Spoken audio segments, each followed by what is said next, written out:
नमाज पढ़ते हैं ईद के, यहाँ कोई पूजा मंडप नहीं हो सकता। समझ गए आप कैसे हालत?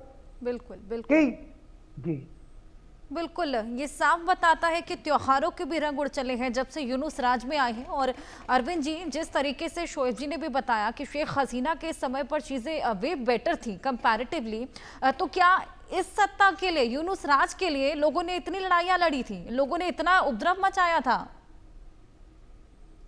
जी बिल्कुल, इतनी तमाम कुर्बानियां देने के बावजूद जो सत्ता में या खासकर जो संस्थानों में जो परिवर्तन आना चाहिए था वह नहीं आया। हम्म। तो यह तो दुखद है कि लोगों का जो सेक्रीफाइस है वह फालतू गया। एक दूसरा, मैं यह साफ साफ कर देना चाहूं कि शेख हसीना जी जो हैं उनको शरण देना मानवीयता थी, क्योंकि भारत इससे पहले दलाई लामा को भी दे चुका है।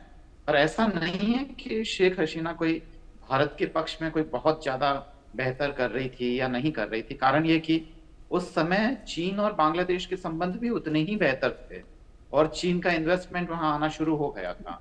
और भारत को कोई खास उस ड्यूरेशन में कोई खास विशेष लाभ मिला हो, ऐसा नहीं है। हुआ ये था कि शेख हसीना जी के जमाने में भी ये तमाम चीजें होती थी, राइट्स वगैरह होते थे, और पर उसकी संख्या कम थी अगर हम कंपेरेटिवली देखें तो। और कोई भी सरकार, जैसे कि अगर मान लो वह मिनिमम लोगों के जीने का हक अगर वो नहीं कर पाए, सुनिश्चित ना कर सके, तो उस सरकार को तो सत्ता में रहने का ही हक नहीं है। तो अगर सरकारी तौर पे देखें तो जो सरकार, अगर हम कहें कि कामकाजी ढंग से जो ज्यादा बेहतर चल रही थी, जिसका भारत से कोई खास मतलब नहीं है, बांग्लादेश से ज्यादा है, तो वह शेख हसीना जी के जमाने में ठीक था। उनका जो इन्वेस्टमेंट भी आ रहा था बाहर से, है ना, इकोनॉमी भी स्टेबल थी। और अब यह लोग ये जो मूर्ख ही कहना चाहिए कि ये बांग्लादेश के मूर्ख कट्टरपंथी जो उसको अगर बनाना चाहते हैं अफगानिस्तान, अगर बनाना ही है तो जापान बनाइए, उसे दक्षिण कोरिया बनाइए, तब तो कुछ बात हो। पर उसको जापान बनाने में मेहनत लगती है, बर्बाद करने में बहुत कम समय लगता है। और बर्बादी का जो मंजर है उस पे यही चील कौवे अपनी दावत करते हैं। तो ये तो ठीक नहीं है। तो बांग्लादेश के हित में भी ये है कि वो आंतरिक रूप से डिस्टर्ब ना रहें। और ऐसा कभी नहीं हो सकता है कि वो पूरी तरीके से वहां पे हिंदुओं को खत्म कर दे, क्योंकि उसमें सदियां लग जाती है। और वो खत्म करने के बाद भी अगर वो हैं तो वो एक अपना नया दुश्मन ढूंढ लेंगे, क्योंकि तब शिया सुन्नी वाला मामला होगा। तो ऐसी तमाम बिल्कुल। चीजें हैं, फिर वो नया टारगेट ढूंढ लेंगे। तो ऐसा नहीं है कि ये लोग कोई बहुत अच्छा कर रहे हैं बांग्लादेश के लिए।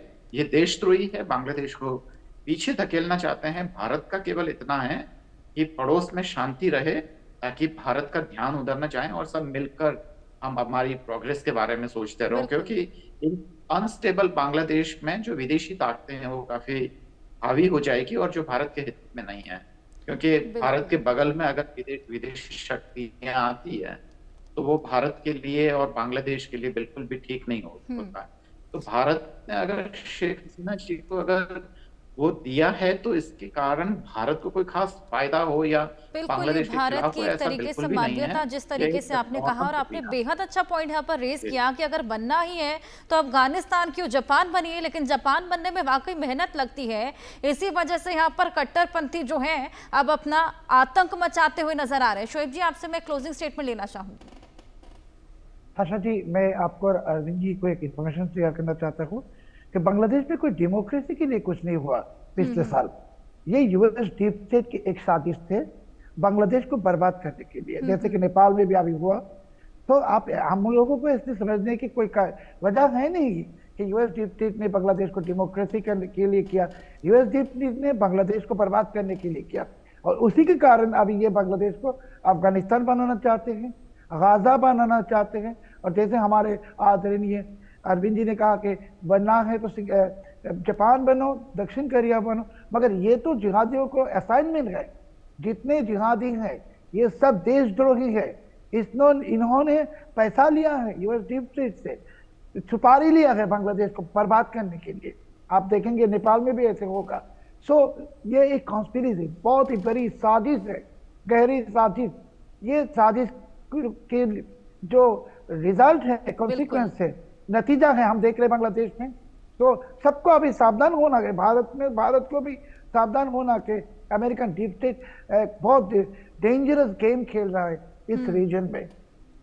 बिल्कुल, खिलवाड़ पूरे देश के साथ किया जा रहा है शोएब जी। अब देखना होगा आगामी चुनावों में आखिर क्या होता है, यहाँ पर चुनाव हो भी पाते हैं या नहीं। बहुत शुक्रिया आप दोनों का हमारे साथ जुड़कर अपने अपने